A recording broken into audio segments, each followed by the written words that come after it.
He's in Mexico. All set? Good evening, ladies and gentlemen, and welcome to the Board of Selectmen Sewer Commissioners meeting for January 8th, 2008. Will the clerk please call the roll? Madam Chairman, 4 selectmen are present. Selectman Savageau is absent, but the town administrator, John McAuliffe, is present. Okay, thank you. Before we start this evening, I want to, on a personal note, wish a happy 10th birthday to my daughter Sarah this evening. Happy birthday, Sarah. Yeah. Mommy made the cake, we sang, and I left, so, but I told her to watch tonight, so happy birthday, honey. Okay, and Mr. McAuliffe, you wanted to make a brief announcement before we started as well. Thank you, Madam Chair. It's a great, with great enthusiasm and excitement, I get to introduce the new Assistant to the Board of Selectmen and Town Administrator, John Sanguinet. Mr. Sanguinet comes to the town of Wareham with very good credentials. John has a master's degree. He's a former DOR guy. John was in the Boston office when I was in the Worcester office many, many years ago. He's a former president of the Plymouth Finance Committee and president of the Association of Town Finance Committees. Is that right, John?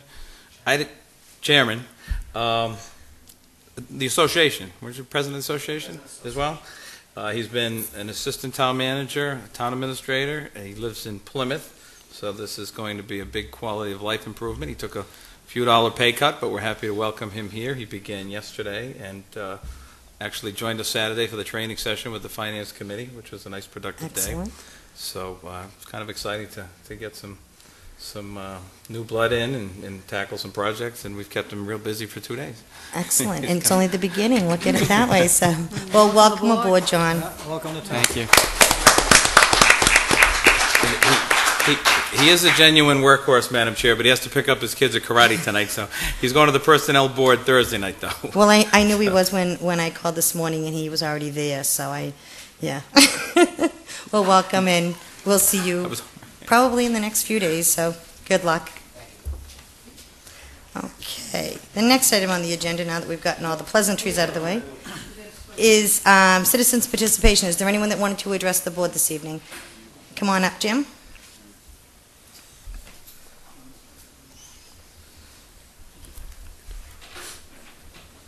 Thank you, Madam Chairman. I just want to make an announcement.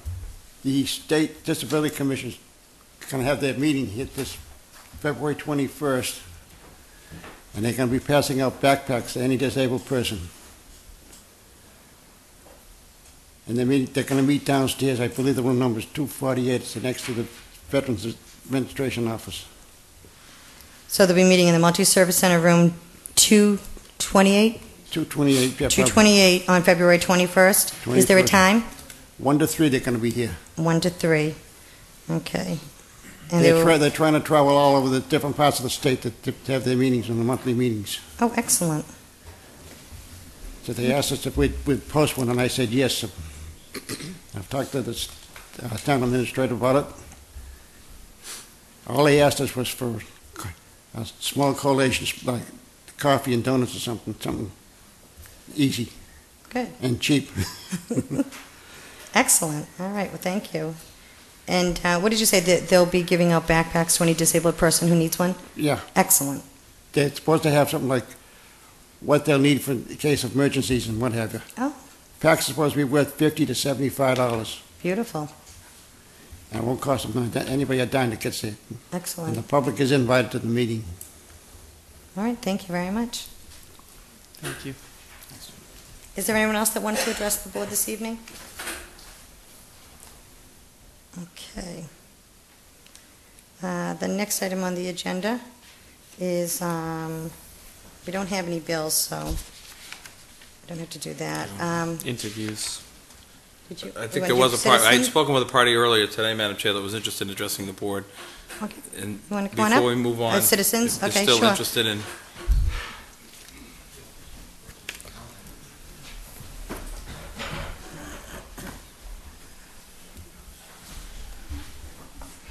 Good evening, Mr. Chusey.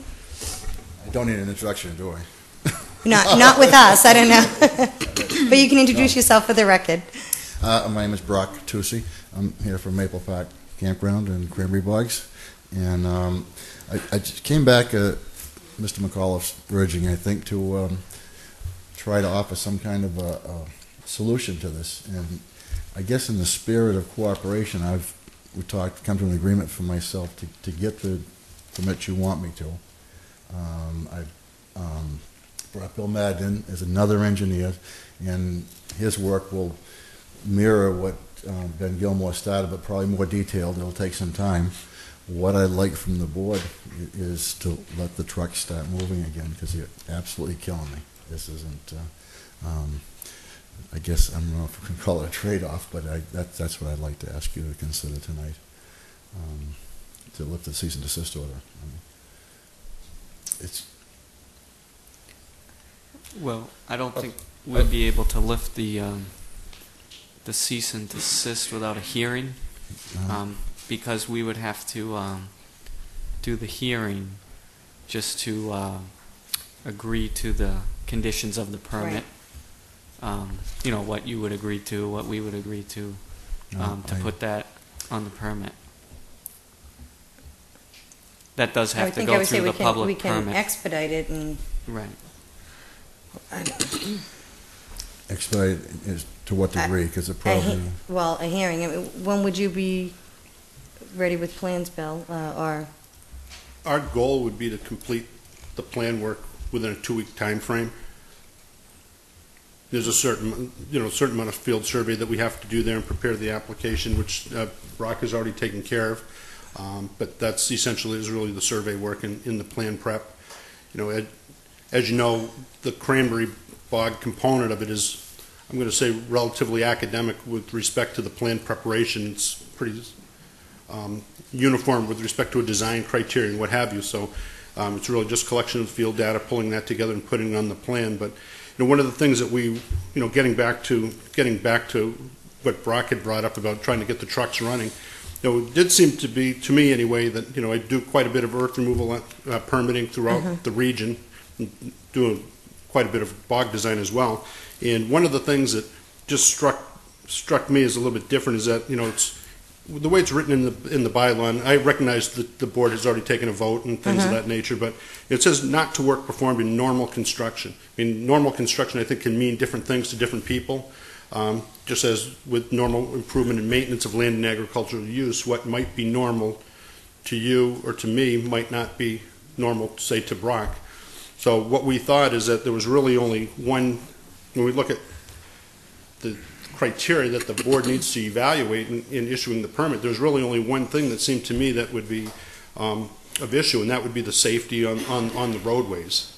The site is located probably in excess of 3,000 feet away from any real sensitive receptor, whether it's a residential subdivision or a single-family home, but it's quite a distance away from it. So the issues that you're normally concerned with respect to noise, dust, those are really the two major components: the noise and the dust of the operation.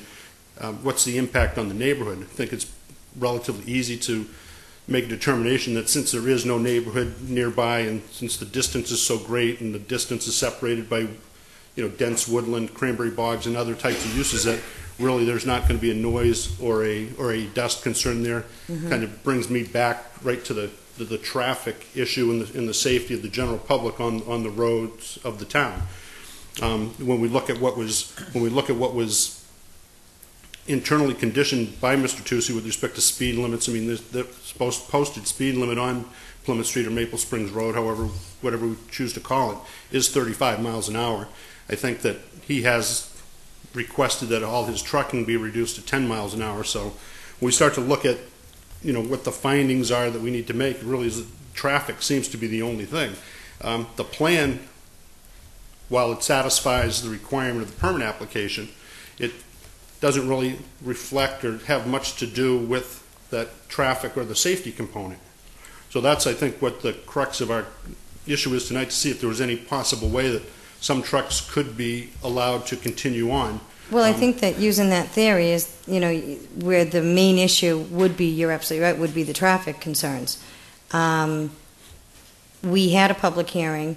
Residents turned out voicing their concerns, and mainly their concerns were traffic issues. And, at that time, the determination was whether it was a permit was required or not.